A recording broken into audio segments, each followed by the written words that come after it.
Hello, welcome to Ken Studies. आज इसमें हम देखेंगे इस वीडियो में कोविड 19 से रिलेटेड जो टर्म्स हैं वी मस्ट नो। जो भी आपका कुछ टर्म्स हैं जो आप रेगुलर न्यूज़पेपर में देखते हो कोविड 19 से रिलेटेड, तो उसको आपको जानना चाहिए। और ये इंटरव्यू के लिए एटलीस्ट जो इस बार इंटरव्यू दे रहे हैं उनके लिए तो एटलीस्ट आपको जरूरी जानना चाहिए, क्योंकि वो डायरेक्ट वहाँ चीजें जो टर्म्स एंड टर्मिनोलॉजी हैं उससे रिलेटेड आप मानो कुछ ना कुछ पूछा जाएगा। और एज वेल एज इसमें से कुछ टर्म्स हैं जिस पर रिपोर्ट राइटिंग लिखने को आ सकता है, तो इस पॉइंट ऑफ व्यू से आप देखेंगे ये जो टर्म्स हैं जो हमने आज का जो द हिंदू है, यानी आज जो आपका 7th है, उसमें द हिंदू में ये टर्म्स आपके दिए हुए हैं, तो हमने वहां से लिया है। देखो, कोविड 19, तो कोविड 19 टर्म जो है वो डब्ल्यू के द्वारा क्वाइन किया गया है। ये कोविड 19 जो है आपका फुल फॉर्म इसका है, ठीक है ना। अभी हम देखते हैं तो to denote the disease that has led to a pandemic भी हम आगे देखेंगे।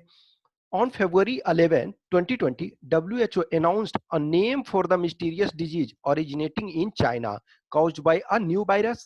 It is called coronavirus disease 2019. यानी फुल फॉर्म जो है corona virus disease 2019, abbreviated as COVID 19। तो सीओ का मतलब है आपका corona, VI means virus and D means disease and numerals 19 जो है वो आपका year in which the first case was detected.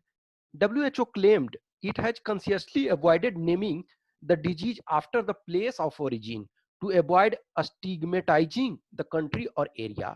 देखो, ये जो है कि जैसे वुहान वायरस ऑफिशियली नहीं रखा गया या चाइना वायरस नहीं रखा गया, इस वजह से जैसे देखो स्पेनिश फ्लू आपने सुना 1911 से लेकर के 1920, सॉरी 1918 से लेकर के 1920 के आसपास, जो 2 इयर्स तक आज तक one of the largest deadliest problem जो फेस हुआ मॉडर्न टाइम में, तो वो स्पेनिश फ्लू उसको बोलते हैं। ऐसा नहीं है कि वो स्पेन में ओरिजिन हुआ, लेकिन चूंकि स्पेनिश गवर्नमेंट के ने जो भी डेटा था वो सही डेटा रिवील किया, तो रिलेटिवली सबसे ज्यादा डेथ वगैरह वो अकर हुए।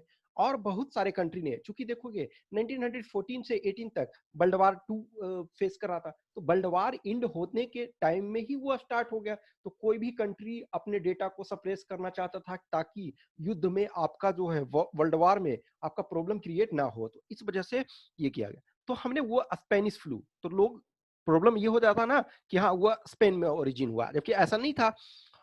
तो यहाँ इस वजह से हमने जो भी है, और चूंकि डब्ल्यू है तो डब्ल्यू नो डाउट देखो बहुत सारे कंट्रोवर्सी में रहा है कि चाइना को सपोर्ट कर रहा है, चाइना पे सही से रिपोर्ट नहीं दिया। तो एनीवे हम इसको कोविड 19 जानते हैं, यानी कि CO means corona, V for virus और D for disease and numerals 19 जिस ईयर में ये हुआ, ठीक है। To avoid stigmatising, the international committee on taxonomy of virus ICTV announced severe acute respiratory syndrome corona virus 2। यानी कि इसको जो देखो, एक तो डब्ल्यूएचओ ने कोविड, अब इसमें ये आ सकता है आपको जीएस में भी कि कोविड 19 जो है डब्ल्यूएचओ ने दिया, लेकिन जो आपका सार्स कोविड सीओवी 2 यानी कि आपका जो severe acute respiratory syndrome corona virus 2, ये जो है international committee on taxonomy of virus ICTV, इसने इसका नाम दिया, ठीक है। ऑल्सो ऑन February 11, यानी February 11 को ही, सेम डेट को, this name was chosen because the virus is genetically related to the coronavirus responsible for the severe acute respiratory syndrome SARS outbreak of 2003. While related, the two viruses are different. WHO and ICTV were in communication about the naming of both the virus and the disease. अब epidemic जो होता है, this is not the first time. बहुत सारे जैसे देखोगे कि epidemic या पेंडेमिक बहुत चीजों को, एक टाइम था जैसे स्मॉल पॉक्स से लेकर के और एड्स, आपका इबोला, बहुत सारे ये आए। लेकिन ये जो है कि मॉडर्न टाइम में जो हम 21st सेंचुरी जो टेक्नोलॉजी वाले एज में, ये सबसे अधिक जो है प्रॉब्लम क्रिएट किया। तो एपिडेमिक तब होता है when the incidence of a disease rises above the expected level of a particular in a particular community or geographic area, it is called an epidemic. The outbreak started in Wuhan city in Hubei province in China with what seemed then as a cluster of pneumonia like cases. तो देखो तब ये लगा था किसी certain area में वो contain रहता है, नो डाउट उसका जो लेवल है, जो वो किसी जिस एरिया में या पर्टिकुलर ज्योग्राफिक एरिया या कम्युनिटी में है, तो जो लेवल है वो कोई भी जैसे सर्टेन लेवल से ऊपर उठ गया तो उसे हम एपिडेमिक कहते हैं। अब यही एपिडेमिक जो है ग्लोबल लेवल पे बहुत सारे कंट्री में फैल जाता है तो इसे पेंडेमिक कहते हैं। तो जो 11 मार्च को आपका देखो फेब 11 को ये अनाउंस हुआ, इसका नेम अनाउंस हुआ और मार्च 11 को इसे आपका पेंडेमिक घोषित कर दिया गया। तो अ ग्लोबल एपिडेमिक यानी पेंडेमिक का मतलब है कि पैन का मतलब है कि एक तरह से संपूर्ण ज्यादा बड़ा एरिया में, जैसे होता है ना पैन इंडिया यानी कि पूरे भारत में, तो पैन मींस ग्लोबल, ठीक है। तो when the epidemic spreads over several countries और continents it is termed a pandemic. On January 30, WHO announced that COVID-19 was a public health emergency of international concern. On March 11, WHO decided to announce COVID-19 as pandemic. R not, इसको R not पढ़ा जाता है, is the basic reproduction number, यानी कि एक आदमी जो है वो कितने लोगों को फैला सकता है। मान के चलो कि R नॉट 5 सपोज हो, तो R नॉट 5 है तो यानी एक आदमी 5 को फैला सकता है, ठीक है। Number of new infections caused by one infected individual in an entirely susceptible population. It helps determine whether an epidemic can occur, the rate of growth of the epidemic, the size of the epidemic, and the level of effort needed to control the infection. If R naught is 2, then one individual will infect 2 others. As of end May, India's R naught value was in the range of 1.22. देखो R naught 1 से कम हो जाता है, in fact R naught जो होना चाहिए कहीं ना कहीं 0.2 के आसपास है तो ज्यादा दिक्कत नहीं है, लेकिन R naught यदि 2 से ज्यादा है, 3 से ज्यादा है तो वो बहुत प्रॉब्लम, इनफैक्ट 1 से अधिक जो भी है वो बहुत प्रॉब्लम वाला ही है। तो R नॉट जितना कम हो उतना फायदा होता, उतना अच्छा कंट्रोल करने में आसान होता है। अब कोमोर्बिडिटी का मतलब है ना कि इसके ये तो हुआ ही, इसके साथ साथ उसके किसी भी पर्सन को जिसे हुआ है उसे और डिजीज है, यानी कि several health conditions including uncontrolled diabetes and hypertension, cancer, morbid obesity, lung disease, compromised immune system put patients at greater risk for contracting the infection and also have poor clinical outcomes. A special attention to prevent the disease and prevent mortality in these groups is the concern of health managers. यानी कि देखो ये जो है comorbidity का मतलब है कि ये देखो एक हेल्दी पर्सन है, यदि हेल्दी पर्सन को कोविड-19 हुआ है तो उसे रिकवर करना रिलेटिवली आसान है, लेकिन यदि उसके पास ऑलरेडी डिजीज है तो उस बंदे का इम्यूनिटी सिस्टम जो होता है, इम्यून सिस्टम जो होता है वो कमजोर हो जाता है, तो वो जल्दी, इंडिया में भी देखो 70% जो डेथ हुए हैं वो कोमोर्बिडिटी का कारण हुए हैं कि अदर और डिजीज थे, ये सारे जो डिजीज दिए हुए हैं उसके कारण भी हुए हैं। तो इसने एक तरह से ना कहो कि आग में घी का काम किया एक तरह से, सॉरी टू से, बट इन लेमन टर्म ये चीजें हैं। नेक्स्ट है ट्रांसमिशन का मतलब है the method by which a disease spread, जैसे कोई भी है ना कि मान के चलो कोई मंकी से हो रहा है, चमगादड़ से हो रहा है या पर्सन टू पर्सन हो रहा है, तो the method by which the disease spreads in covid it is through respiratory droplets, जो हम जैसे थूकना, खांसना, ये सब सारी चीजें हम इसमें कंट्रोल करते हैं। Expelled while talking, laughing, coughing and sneezing, this makes mask wearing and physical distancing the main tools for protection against the virus. Washing hands with soap and water is an effective way to kill the virus. देखो होता क्या ना कि जैसे आप अपने आप observe करना कि जब बोलते हो तो बहुत बार क्या होता है ना, कुछ लोगों के मुंह से कम निकलता है, आपको शायद पता नहीं चलता है, लेकिन बीच बीच में कभी कभी निकलता है। कुछ लोगों के मुंह से देखोगे बहुत ज्यादा निकलता है। ये कुछ मूवीज वगैरह में देखे होगे कि सामने बंदे टीचर आ रहा है क्लास में और वो इतने थूक फेंक रहा है कि स्टूडेंट्स जो हैं आगे के बेंच पे नहीं बैठ रहे हैं, तो वो चीजें ड्रॉपलेट्स के कारण ये फैलता है, आपका ट्रांसमिशन मेन होता है। नहीं, नेक्स्ट है कम्युनिटी ट्रांसमिशन। कम्युनिटी ट्रांसमिशन का मतलब है ना कि आप प्रॉपर तरीका से ट्रेस नहीं कर पा रहे हैं कि किससे आपको ये डिजीज फैला है। जैसे देखो, नॉर्मली शुरू में हमने क्या है कि ये चीजें किया कि अच्छा जो फॉरेन से आया है वो उसको सबसे ज्यादा खतरा है, लेकिन हमने शुरू में ये किया कि अच्छा ये चाइना से आया था, ये इटली से आया था, ये फ्रांस से आया था, तो हमने उसको ट्रैक किया। लेकिन जब कम्युनिटी लेवल में हो जाता है तब हमें ये बताना मुश्किल होता है कि हम कैसे इन्फेक्ट हुए। As numbers climb this tracing become next to impossible. अब मान के चलो जैसे इंडिया में अब केसेस बहुत बढ़ते जा रहे हैं, जैसे इटली वगैरह आप देखो, स्पेन, इटली, फ्रांस, ये अर्ली टाइम में बहुत ज्यादा केसेस हुए थे, लेकिन अब उन लोगों का कंट्रोल हो गया है बहुत हद तक। लेकिन हमारे यहाँ जब कम्युनिटी में वो फैल जाता है तब ट्रेस करना, जो कॉन्टैक्ट ट्रेसिंग, जो ये नेक्स्ट टर्म है कॉन्टैक्ट ट्रेसिंग, कि identifying and monitoring people who may have come into contact with the infectious person. In the case of COVID-19, monitoring usually involves self quarantine as an effort to control the spread of disease. यानी कि जैसे देखो, शुरू में south Korea जो है उसने best तरीके से कॉन्टैक्ट ट्रेसिंग किया कि जो भी है कॉन्टैक्ट है तो वो आपका ट्रेस किया, और इनफैक्ट उन लोगों को प्रॉपर हिदायत दिया गया, और जिसने फॉलो नहीं किया उस पर फाइन भी ये किया गया, तो उसने एक तरह से कंट्रोल किया। तो कॉन्टैक्ट जो है कि किस किस के कॉन्टैक्ट में आया, जैसे मान के चलो कि कोई सपोज पिज्जा डिलीवरी वाला बॉय, तो अब ये इस अनुसार देखोगे कि किस किस के घर में उसने पिज्जा डिलीवरी किया, अब उसको देखोगे। या जस्ट एक डॉक्टर है, मान के चलो कि बहुत सारे डॉक्टर्स भी अफेक्ट हो गए, तो डॉक्टर को यदि प्रॉब्लम पॉजिटिव पाए गए, तो अब वो किस किस से मिले, किस किस को ट्रीट किए, उनके साथ डॉक्टर, तो जैसे जैसे केसेस बढ़ता जाता और एक बार कम्युनिटी लेवल में पहुंच गया तो ये बहुत मुश्किल होता है। नेक्स्ट एक है सुपर स्प्रेडर।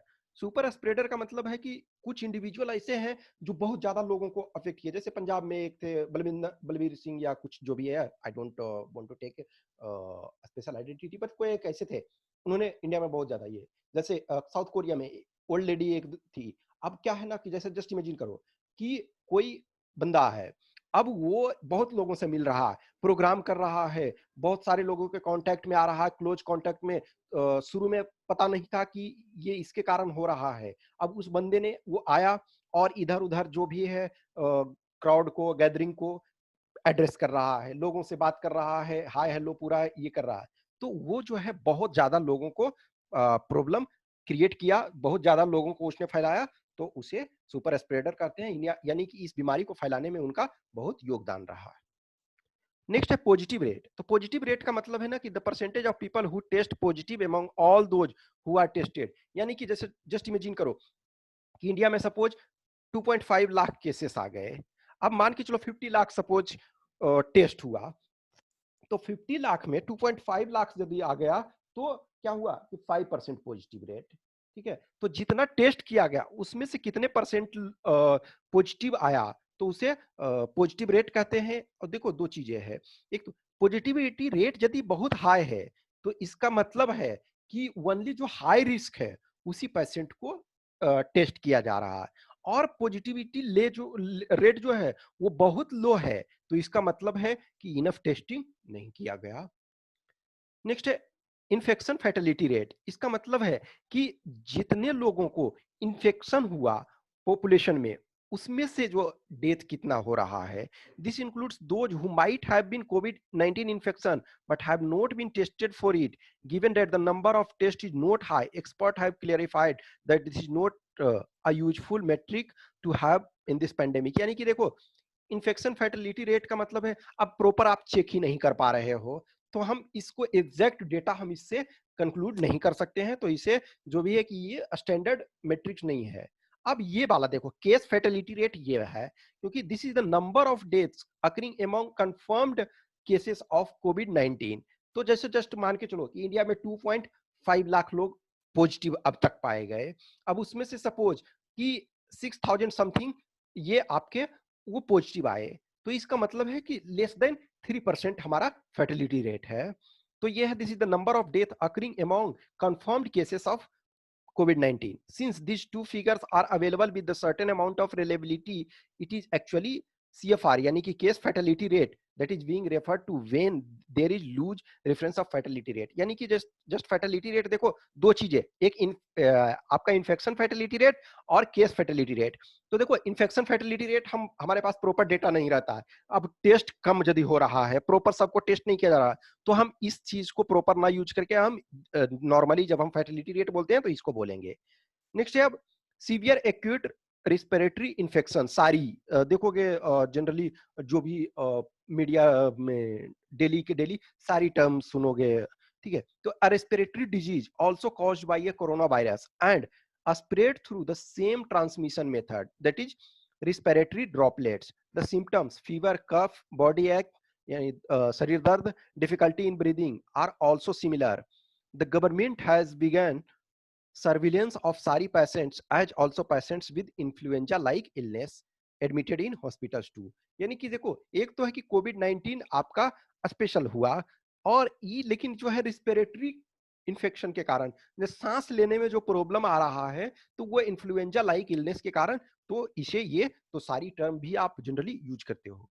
नेक्स्ट है फिर cytokinin cytokinin storm. Cytokinin storm जो है देखो ऐसे साइटोकिन स्टॉर्म नॉर्मल केस में होना चाहिए, जो साइटोकिन जो है वो यदि रिलीज होता है तो एक तरह से ये इम्यून आपका बढ़ाने में मदद करता है, लेकिन यही बहुत ज्यादा मात्रा में यदि रिलीज हो रहा है तो आपके बॉडी के इम्यून सिस्टम को ये प्रभावित करता है और आपका इम्यून सिस्टम कमजोर पड़ जाता है। जैसे जस्ट इमेजिन करो थोड़ी देर के लिए कि कोई भी मेडिसिन है, वो अच्छा होने के लिए आप ले रहे हो, लेकिन उस मेडिसिन को बहुत ज्यादा डोज ले लोगे तो वही घातक होगा। तो सेम सिचुएशन है कि an immune reaction triggered by the body to fight an infection is known as cytokine storm. When it turns severe, the body releases too many cytokines proteins that are involved in immunomodulation into the blood too quickly.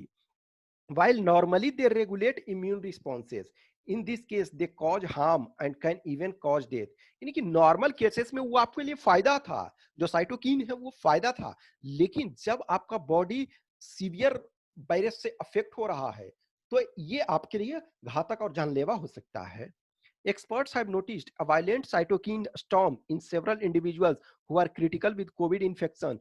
These cytokines dilate blood vessels, increase the temperature and heartbeat, besides throwing blood clots in the system and suppressing oxygen utilization. यानी कि जो body blood आपका है oxygen को सही से use नहीं कर पा रहा है। If the cytokine flow is high and continues without cessation, the body's own immune response will lead to hypoxia, यानी कि insufficient oxygen to the body, multi-organ failure and death. Experts say it is not the virus that kills, rather the cytokine storm.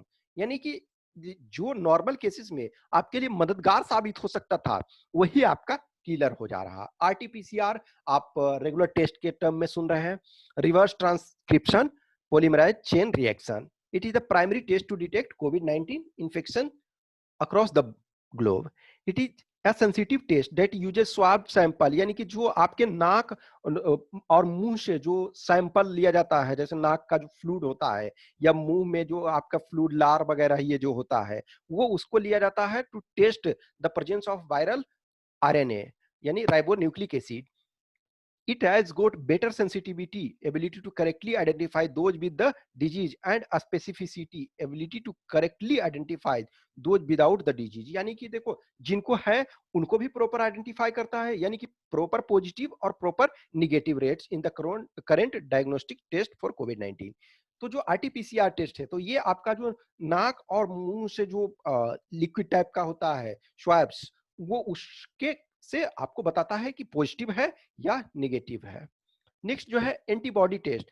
Antibody test का मतलब देखो antibody आप already normally पढ़े होंगे कि ये जो बॉडी आपका है वो चेक करता है कि ये फाइट कर सकता है किसी भी चीज से, डिजीज से फाइट करने के लिए।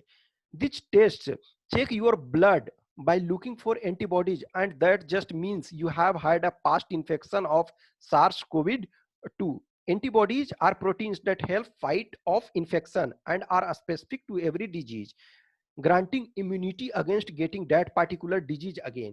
यानी कि जस्ट इमेजिन करो जैसे पोलियो है, तो पोलियो ऑलमोस्ट इरेडिकेट हो चुका है कुछ कंट्री को छोड़ करके, तो पोलियो मान के चलो कि सपोज किसी को हो गया, अब उसको वैक्सीन दिया गया, तो पोलियो खत्म हो गया, तो एंटीबॉडी आपका बॉडी ने डेवलप कर लिया। तो कुछ डिजीज ऐसे हैं जिसके एंटीबॉडी ऐसे होते हैं कि वन टाइम यदि एंटीबॉडी डेवलप कर लिया तो वो डिजीज कभी नहीं होगा। लेकिन यहाँ इसके केस में डिफरेंट होता है। तो हर जो डिजीज है उसका जो आपका इम्यूनिटी सिस्टम जो एंटीबॉडी होता है वो अलग अलग होता है। And antibody test with poor specificity is not believed to be effective in detecting new infection. States have been asked to commence testing supre, uh, seroprevalence in the community using antibody test that are blood test. अब है कॉन्वेल्सेंट plasma therapy. तो ये जो आप उनका है एक तरह से कि जिन लोगों का ऑलरेडी जिन लोगों को डिजीज हो गया था वो उनका ब्लड प्लाज्मा जो है वो ट्रीटमेंट करने के लिए जो पेशेंट एक्टिव है उनको दिया जाए। जैसे ये चीजें बहुत सारे लोग जो देखोगे कि अपना वॉलेंट्री लेवल पे ठीक है कि हम में हो गया था कोविड-19 लेकिन हम रिकवर कर गए हैं, तो बेटर है कि उसको जिन बंदे को है उनको हमारा ब्लड प्लाज्मा दिया जाए। एचसीक्यू हाइड्रोक्सी क्लोरोक्वीन, तो इस पर तो ऑलरेडी मैं स्पेशल वीडियो बना चुका हूं, तो इसको बहुत अधिक करने की जरूरत नहीं है। उसका मैं सेपरेट सारी वीडियो में कंप्लीट इसका डिस्क्रिप्शन ये करा हुआ हूं। तो ये आपका एंटी मलेरियल ओरल ड्रग है that is being repurposed for treatment of COVID-19. It has also been used successfully in the treatment of some autoimmune conditions. Its value in COVID-19 has not been resolved entirely. अब next है flattening the curve. Flattening the curve का मतलब है ना कि reducing the number of new Covid cases day by day. जैसे देखो मैंने बताया ना कि आपका जो इटली है, फ्रांस है, आपका स्पेन है, ये सब का कर्व अब फ्लैटनिंग हो गया है, यानी कि डे बाय डे आपका डेली कम केस आ रहा है। The idea of flattening the curve is to ensure that the health infrastructure is not overwhelmed by a large number of cases। यानी कि जैसे जस्ट इमेजिन करो कि अभी बोला ना दिल्ली के सीएम ने बोला कि ऐसा है कि हम यदि पूरे फ्री छोड़ देंगे तो हमारा जो जितने सीट है क्षमता है जितना हॉस्पिटल में वो तुरंत फुल हो जाएगा। तो हम उसी लोगों को हॉस्पिटल में एडमिट करेंगे जिनमें की हाई प्रोबेबिलिटी है, जिनका टेस्ट पॉजिटिव उस ढंग का आ चुका है, जिनको रियल में जरूरत है। अदरवाइज मेडिसिन देकर के क्वारंटाइन सेंटर अपना या तो नॉर्मल क्वारंटाइन सेंटर में रखा जाए या फिर आप सेल्फ क्वारंटाइन सेंटर जिनको में माइल्ड लक्षण है, तो वो चीजें। तो यदि फ्लैटनिंग कर्व हो रहा है, जैसे इंडिया का अभी कर्व क्या है, नंबर ऑफ केसेस बढ़ते जा रहे हैं, तो हमारा अभी फ्लैटनिंग कर्व नहीं हो रहा प्रॉपर। नेक्स्ट है हर्ड इम्यूनिटी। हर्ड इम्यूनिटी का मतलब होता है कि कम्युनिटी इम्यूनिटी, यानी कि जस्ट इमेजिन करो ना कि कोई चीजें है, जस्ट इसके पहले भी बहुत सारे डिजीज आए जैसे एड्स से लेकर के आपका इबोला से लेकर के और सारी, लेकिन यदि वो सोसाइटी इम्यून हो गया है कि हाँ इस टाइप के चीजों से कोई दिक्कत नहीं है, तो यानी कि तो फिर जो पूरे पॉपुलेशन का होता है वो रिस्क कम हो जाता है। यानी एक्सपोजर ऑलरेडी, जस्ट इमेजिन करो जैसे ना कि आप कोई गर्म वस्तु है उसको छूने का आदत, तो अचानक जिसको आदत नहीं है ना वो डायरेक्ट छुएगा तो उससे बहुत जलेगा। लेकिन धीरे धीरे ना एक जो मिठाई बना रहा है, हलवाई है सपोज, तो उसकी आदत हो जाती है कि थोड़ा गर्म को भी वो छू लेता है। सेम सिचुएशन कि यदि पॉपुलेशन में ही ये सिचुएशन हो जाए तो पॉपुलेशन में इन्फेक्शन मानिए उस ढंग से तो इम्यून हो जाता है कि अब ये प्रभावित नहीं करेगा। जैसे देखो मलेरिया वगैरह जो कुछ कंट्री है अफ्रीकन कंट्री, तो वो एक तरह से मलेरिया से इम्यून हो गए कि उनके ब्लड जो है वो अडेप्ट कर गया तो उन्हें कुछ मलेरिया नहीं होता। PPE, PPE personal protective equipments or PPE is a specialized clothing and equipment used as a safeguard against health hazards including exposure to the disease। तो ये देखो द हिंदू आज का लिया था, अब इन लोगों ने भी यहाँ से लिया है आपका National Institute of Health, National Cancer Institute, Center for Disease Control and Prevention, US John Hopkins University, Texas Medical Center, Mayo Clinic, Oxford Concise Medical Dictionary, Oxford Handbook of Epidemiology for clinicians.